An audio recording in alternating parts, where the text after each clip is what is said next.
Okay, we are here exploring what Otago Polytechnic is doing with their compost and with their waste. It's been a pretty dramatic shift in the last few years around the priorities of that and how that's working. And we're going to introduce you to Mr. Finn Boyle, who is the compost man. Compost guy. Yeah, is that how you want to be introduced? That works. So, can you just give us a bit of a background around maybe what the initial problem was and what was the vision that you had? So at OP we've been composting on campus for over a decade now. Cool. Which has been fantastic. It's been managed by our living campus crew. It's been integrated into our gardens, helping feed the soils in our community through the plants there. However, we've only been composting a fairly small amount of the total material that really could be composted. Yeah. So there is a really big gap between the stuff we are collecting on campus and the total amount of organics that we actually produce here as a community. And so it was addressing that gap that was what we wanted to change with this project here. So Pōpōpō, which is the site that we're at now, also known as the Wormporium, is all about addressing that gap. Yeah. So we are trying to build up the capacity of the stuff on campus to be able to process all of those materials and turn them back into compost to feed our soils, feed our plants, feed the birds, feed our people. Yeah, awesome. And why do you think it's so important from a sustainability point of view to capture that? So many reasons. Yeah. The biggest one to me is that this is an opportunity to dispel that idea of waste. This is a chance to showcase and really allow people to see and taste the value that all these resources hold. That all these materials that often we throw them away into a bin, they go somewhere else. Yeah. This is a chance for all those materials, all the value within them to be recycled, turned back into living systems again, and go back out to people, to give people a chance to see, right, my apple core is not just waste, my apple core is really valuable resources that could be used. Yeah, and it just makes me think of how many things that we might see as waste that could actually be a valuable resource if reframed in a different way or repurposed Absolutely. or reused. And this is just one example of how that could look. Absolutely, yeah. There's a lovely little line in a song that I like, which is that there's no such thing as waste, only stuff in the wrong place.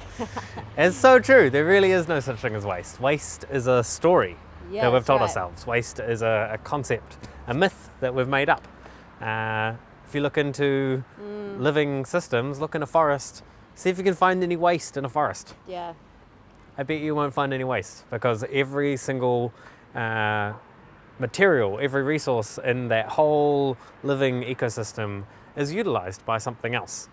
Never is there a leaf that's wasted. Every leaf that falls from a tree becomes a part of the soil again. Yeah, so true. And it reminds me of when you were saying we've made it up, it's like a social construct, right? Of how we think we manage our resources. And that links into Ron's course when he talks about cultural construct as well, and how we just construct all these stories around how we behave and our identity and how we move through the world, when actually if we could just reframe that and challenge our perspectives, I wonder what's possible, with how we could move towards a whole living system in our everyday lives. Absolutely. What's that other story that we could be living in? This is really, to me, this exciting thing about this project is to experiment with what does that other story look like? What does it smell like? What does it feel like? What does it taste like? Yeah. And to just give ourselves the chance to actually imagine that and take a step back and think, I'm living in a story. I can tell the new one. What do I want that to be? So true, and I'm really excited to dive in and look at what that new story is. And just before we do that, I'm interested in where's been the challenges with this project? There's a lot of challenges in this project, truly. It's been a really aspirational project, really founded on some solid ideals and values, and it's been really, really tough to live up to those ideals in many ways. Yeah. One of the core things that this project was established on was the idea that we could build this whole thing as a community, that we could, if I could find the resources, the financial backing and that kind of thing, to be able to realize this dream, then as a community we could use those resources to create this vision, this project. And actually it's been really, really difficult to bring people into this project and to offer that opportunity to people to help co-create this. That's probably been the foundational struggle in it, actually, is bringing people along into that story. Yeah, the new story that you want to create. Yeah. It's like you have the vision, and for whatever reason, there's some people not on board with the same vision. Yeah. Yeah? Yeah, absolutely. And when you talk about community, are you talking about OP, or are you talking about wider than OP? OP by Otago Polytechnic is what we mean here. Yes. Yeah. I mean both Otago Polytechnic, that's sort of our immediate community, and then stepping out a little bit wider from that, looking at basically the community within this landscape as well. So North Dunedin, often the sort of student area is our sort of extended community within this project. Our neighbours, the businesses that share the street with us, that kind of thing, they're also part of this community. Yeah.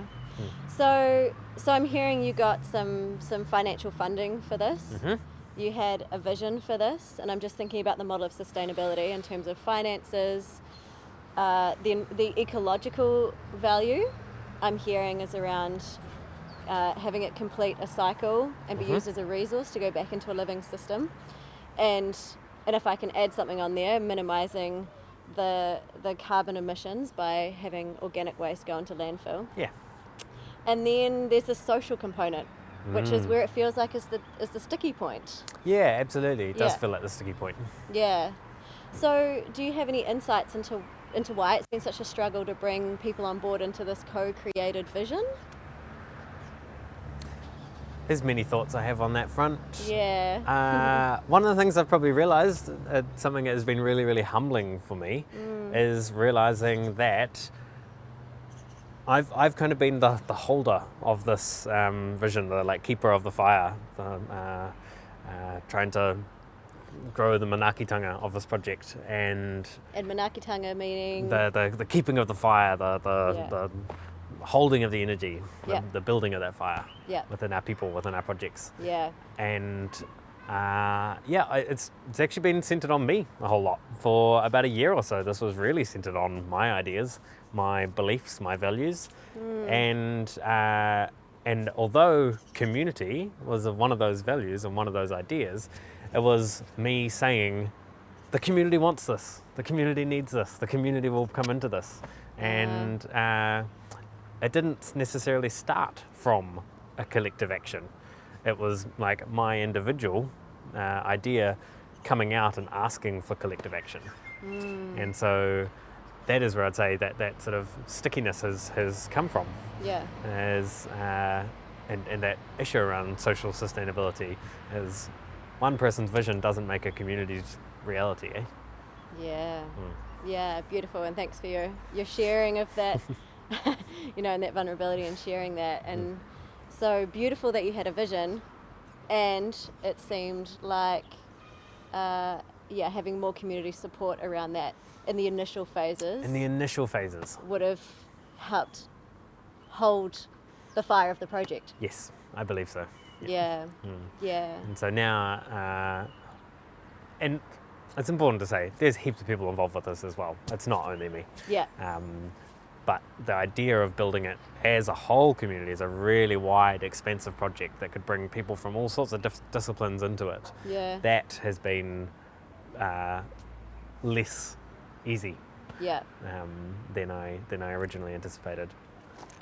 Cool. And so that really reminds me of behaviour change and how we take on different actions and behave differently in certain situations. So I'm wondering if you can share a little bit about your experience of people's actions or behaviour in this project, and also in how they use the bins.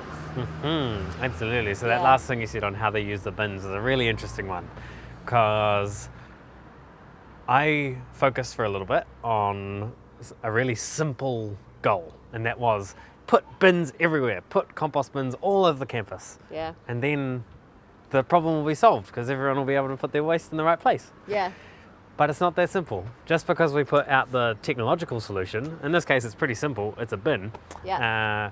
But we put out that technology, that basic infrastructure, it doesn't mean that anything actually changes. And so it really brings to light that just because the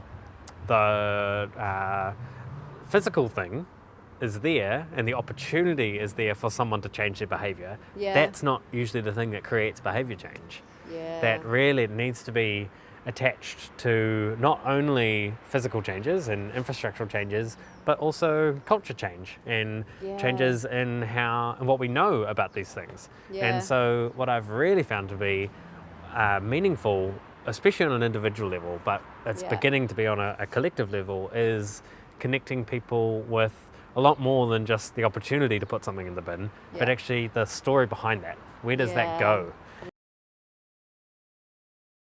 I'm going to take you for a little gander of our beautiful hot composting systems here at Pōpopo, the Emporium at Otago Polytechnic.